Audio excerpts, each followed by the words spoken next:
Bonjour, dans cette vidéo, nous allons aborder la notion de continuité et de prolongement par continuité. Pour cela, je considère I un intervalle quelconque de R, une fonction f définie de I dans R et A un point de I.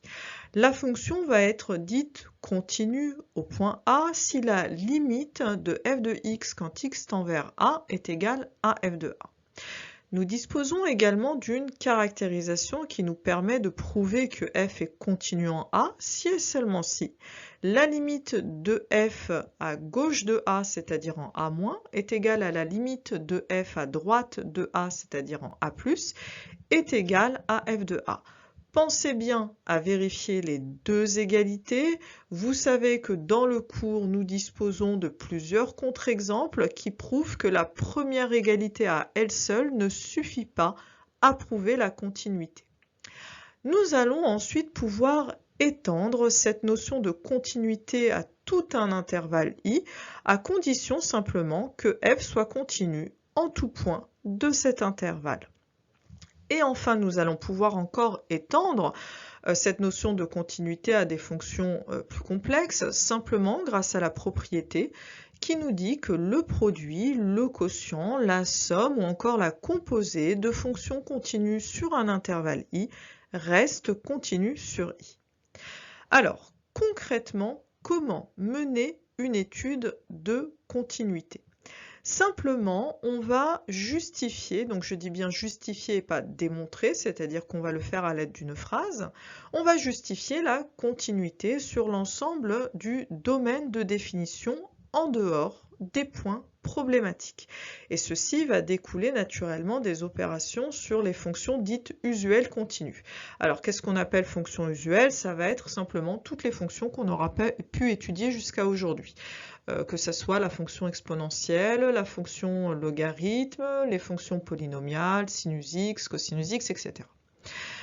Dans un second temps, on va justement faire une étude ponctuelle, donc au niveau des points problématiques, en passant soit par la définition, soit par la caractérisation que nous venons de voir. Alors un exemple. On considère la fonction f qui est définie sur R de la manière suivante. Donc à x, elle va associer 2 exponentielle x plus 3 si x est supérieur ou égal à 0 et 4x carré plus 7x plus 5 si x est strictement négatif. Alors on voit bien ici que le seul point problématique va être en 0 puisqu'à gauche de 0, on va avoir une certaine expression qui va être clairement continue, puisqu'elle fait appel à des fonctions usuelles continues. À gauche de 0, on va disposer d'une autre expression de f qui va être elle aussi clairement continue. Et donc la question qui va se poser, c'est est-ce qu'en 0, on aura continuité au niveau de la cassure? Alors, dans un premier temps, on justifie bien sûr que la fonction f est continue sur R plus étoile, puisqu'elle va s'écrire comme une somme de fonctions usuelles continues. Elle est également continue sur R- étoile en tant que fonction polynomiale. On va maintenant aborder l'étude en 0.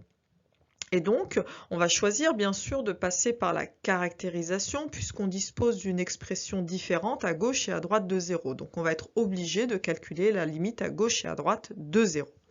Alors en 0+, on va choisir l'expression 2 exponentielle x plus 3 qui va tendre vers 5 en 0. En 0-, on va considérer l'expression 4x carré plus 7x plus 5 qui tend également vers 5 en 0-. Bien sûr, on vérifie que f de 0 vaut 2 fois exponentielle 0 plus 3 et donc vaut 5 également. On a donc la double égalité qui est vérifiée.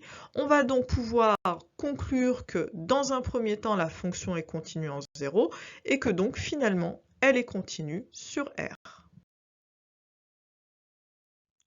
Nous abordons maintenant la notion de prolongement par continuité. Pour cela, je considère une fonction f qui à x associe sinus x sur x. Alors cette fonction est clairement définie sur R privé de 0. Pourtant, lorsque je regarde sa représentation graphique, nous avons clairement l'impression qu'elle est continue en 0. Et donc, ce phénomène s'explique justement par la notion de prolongement par continuité. On va simplement aller lui ajouter un point pour la rendre continue. Alors, quand est-ce qu'on va pouvoir prolonger par continuité une fonction f en A?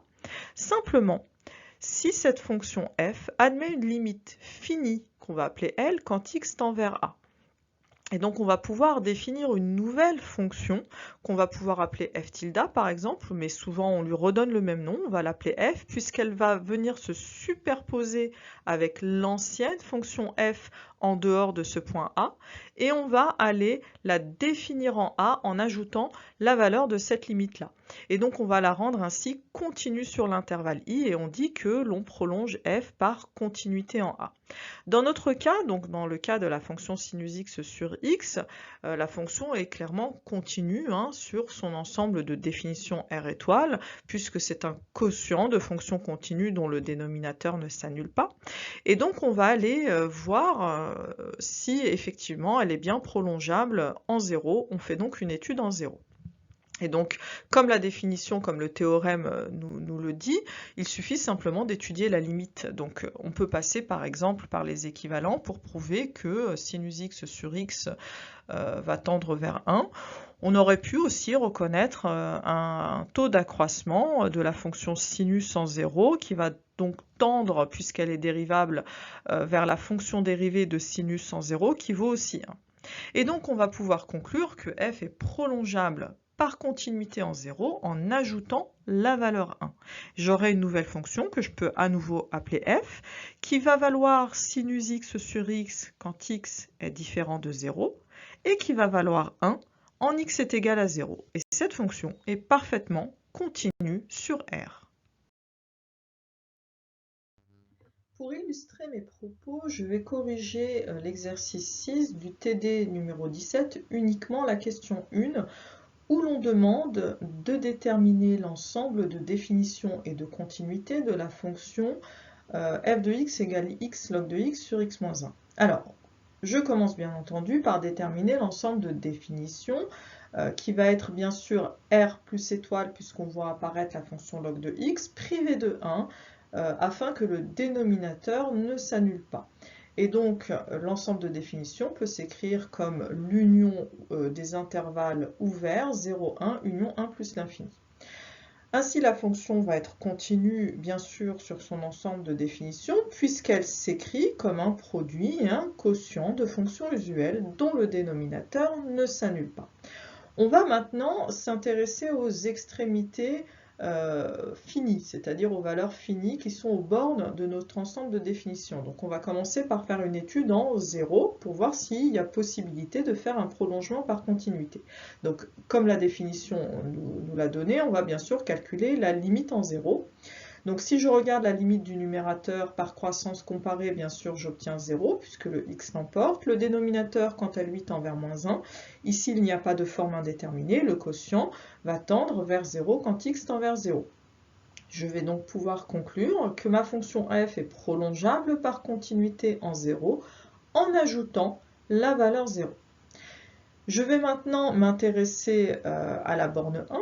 Et donc, pour calculer la limite, j'ai choisi de passer par les équivalents. Je vais opérer un jeu d'écriture et je vais écrire log de x comme log de 1 plus x moins 1, de sorte à ce que x moins 1 tende bien vers 0 quand x tend vers 1. Et donc, je peux utiliser mes équivalents connus pour dire que le log de 1 plus x moins 1 est équivalent à x moins 1. Au final, je vais avoir f de x qui est équivalente à x en 1, et donc la limite de f de x, bien sûr, vaut 1 quand x tend vers 1. Conclusion, la fonction est prolongeable par continuité en 1 en ajoutant la valeur 1. Je vais donc pouvoir définir une nouvelle fonction que je peux à nouveau appeler f, qui elle va être définie sur 0 fermé plus l'infini, et qui sera à valeur dans R. Alors, bien sûr, elle va venir se superposer à l'ancienne fonction f, c'est-à-dire à x log de x sur x moins 1 quand x appartient à R plus étoile privée de 1. Elle va valoir 0 en x égale à 0, elle va valoir 1 en x égale 1, et cette nouvelle fonction va être continue sur R+.